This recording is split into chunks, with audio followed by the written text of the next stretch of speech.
ಸರಳವಾಗಿ ಹಾಗೂ ಸುಲಭವಾಗಿ ಉಪ್ಪಿಟ್ಟು ಮಾಡ್ತಕ್ಕಂಥದ್ದನ್ನು ಕೆಲವೇ ನಿಮಿಷಗಳಲ್ಲಿ ಹೇಗೆ ಮಾಡಬೇಕು ಅಂತಕ್ಕಂಥದ್ದನ್ನು ಇವತ್ತು ನಿಮ್ಮ ಸಿಂಪಲ್ ರೆಸಿಪಿ ಕನ್ನಡದಲ್ಲಿ ನೋಡೋಣಂತೆ. ಇದನ್ನು ಕೈ ಬಿಡದೆ ಸ್ವಲ್ಪ ಹುರ್ಕೋಬೇಕು. ಸ್ವಲ್ಪ ಎಣ್ಣೆನ ನಾವು ಇದರಲ್ಲಿ ಹಾಕ್ಕೊಂಡು ಅದನ್ನು ಕೂಡ ಗಂಟು ಕಡಿಮೆ ಆಗೋವರೆಗೂ ನಾವು ಇದನ್ನು ಹುರ್ಕೊಳ್ಳೋಣಂತೆ. ಯಾಕಂದರೆ ಈ ಥರ ಮಾಡೋದ್ರಿಂದ ಉಪ್ಪಿಟ್ಟು ಸ್ವಲ್ಪ ಮೆದುವಾಗಿ ಚೆನ್ನಾಗಿ ಬರುತ್ತೆ.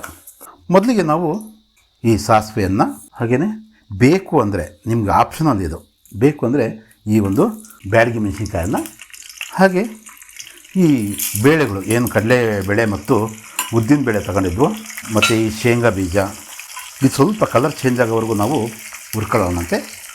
ಈಗ ಸ್ವಲ್ಪ ಕರಿಬೇವಿನ ಸೊಪ್ಪು ತಗೊಂಡಿದ್ವಿ. ಈಗ ಈರುಳ್ಳಿಯನ್ನು ಮತ್ತು ಉಳಿದಂತಹ ತರಕಾರಿಯನ್ನು ಹಾಕೊಳ್ಳೋಣಂತೆ. ಈರುಳ್ಳಿ ಚೆನ್ನಾಗಿ ಬೇಯಬೇಕಂತಕ್ಕಂಥದ್ದು ಏನಿಲ್ಲ. ಈರುಳ್ಳಿ ಸ್ವಲ್ಪ ಬಾಯಿ ಸಿಕ್ಕಾಗ ಟೇಸ್ಟ್ ಅನಿಸುತ್ತೆ ಉಪ್ಪಿಟ್ಟಲ್ಲಿ. ಸ್ವಲ್ಪ ಇದು ಮಾಡ್ಕೊಂಡ ನಂತರ ಉಳಿದಂತಹ ತರಕಾರಿಗಳನ್ನ ಕ್ಯಾರೆಟು ಮತ್ತು ಹಸಿಮೆಣಸಿನ್ಕಾಯಿ ಅವೆಲ್ಲವನ್ನು ಕೂಡ ಹಾಕ್ಕೊಳ್ಳೋಣಂತೆ. ಟೊಮಟೆ ಹಣ್ಣನ್ನು ಕೂಡ ಕೊನೆಗೆ, ಯಾವುದೇ ಅಡುಗೆ ಆಗಲಿ ಈ ಟೊಮಟೆ ಹಣ್ಣನ್ನು ಸ್ವಲ್ಪ ಕೊನೆಗೆ ಹಾಕ್ಕೊಳ್ಳೋದೇ ವಾಸಿ. ಸ್ವಲ್ಪ ಈ ಒಗ್ಗರಣೆಯಲ್ಲಿ ಇರ್ತಕ್ಕಂಥದ್ದು ಇದಕ್ಕೆ ಎಷ್ಟು ಬೇಕೋ ಅಷ್ಟು ಉಪ್ಪನ್ನು ಹಾಕ್ಕೊಂತಿದ್ದೀನಿ. ಉಳಿದಂಥ ಉಪ್ಪನ್ನು ನಾವು ನೀರು ಬೆರೆಸಿದ ಮೇಲೆ ಉಪ್ಪಿಟ್ಟಿನಲ್ಲಿ ಹಾಕ್ಕೊಳ್ಳೋಣ. ಈ ಸೊಪ್ಪನ್ನು ಕೂಡ ನಾವು ಈ ಸಬ್ಬಸಿಗೆ ಸೊಪ್ಪು ಮತ್ತು ಈ ಕೊತ್ತಂಬರಿ ಸೊಪ್ಪನ್ನು ಕೂಡ ಜೊತೆಗೆ ಹಾಕ್ಕೊಂಡ್ಬಿಡ್ತಾಯಿದ್ದೀವಿ. 2 ಗ್ಲಾಸ್ ನೀರನ್ನು ಹಾಕಿದರೆ ಸರಿ ಹೋಗುತ್ತೆ. ನಾನು ಹೇಳಿದ್ನಲ್ಲ, ಅದೇ ನೀವು ಸಣ್ಣ ರವೆ ಬಾಂಬೆ ರವೆ ಅಂತ ತಗೊಂಡ್ರೆ ನೀವು 3 ಪಟ್ಟು ನೀರನ್ನು ಹಾಕ್ಕೋಬೇಕಾಗುತ್ತೆ.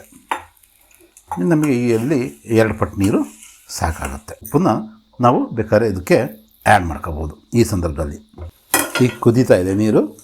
ಈ ಹಂತದಲ್ಲಿ ನಾವು ಏನು ಮಾಡೋಣ, ರವೆಯನ್ನು ಸೇರಿಸೋಣಂತೆ. ಇದು ಸ್ವಲ್ಪ ದಪ್ಪ ರವೆ ಆಗಿರೋದ್ರಿಂದ ನೀವು ಡೈರೆಕ್ಟಾಗಿ ಹಾಕ್ಬೋದು.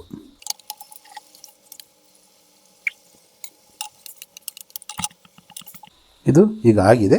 ಇದನ್ನೀಗ ಸಿಮ್ಮಲ್ಲಿ ಇರೋಣಂತೆ. ಈ 3-4 ನಿಮಿಷದಲ್ಲಿ ಒಂದು ಸಲ ತಿರು ಹಾಕ್ಕೊಂಡು ಕೂಡ ಅದನ್ನು ಸರಿಯಾಗಿ ಬೇಯೋ ಥರ ಮಾಡ್ಕೊಂಡಿದ್ದೀವಿ. ಈಗ ನಮ್ಮ ಉಪ್ಪಿಟ್ಟು ಈ 3-4 ನಿಮಿಷದ ನಂತರ ರೆಡಿಯಾಗಿದೆ.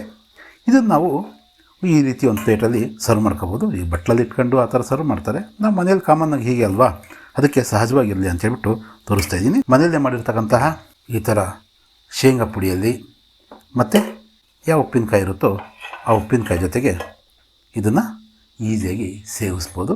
ತುಂಬ ರುಚಿಕಟ್ಟಾದಂತಹ ಈ ಒಂದು ರುಚಿ ಮಾಡಿ ನೋಡಿರಿ. ಈ ಥರ ಬಿಡಿ ಬಿಡಿಯಾಗಿರ್ತಕ್ಕಂಥದ್ದನ್ನು ನೀವು ಉಪ್ಪಿಟ್ಟನ್ನ ನಿಮ್ಮ ಮನೇಲಿ ಯಾವ ರೀತಿ ಮಾಡ್ತೀರಾ ಅದನ್ನು ಕೂಡ ನೀವು ತಪ್ಪದೆ ಕಾಮೆಂಟ್ ಮೂಲಕ ತಿಳಿಸಿ. ಮತ್ತೊಮ್ಮೆ ಸಿಗೋಣಂತೆ. ಧನ್ಯವಾದಗಳು.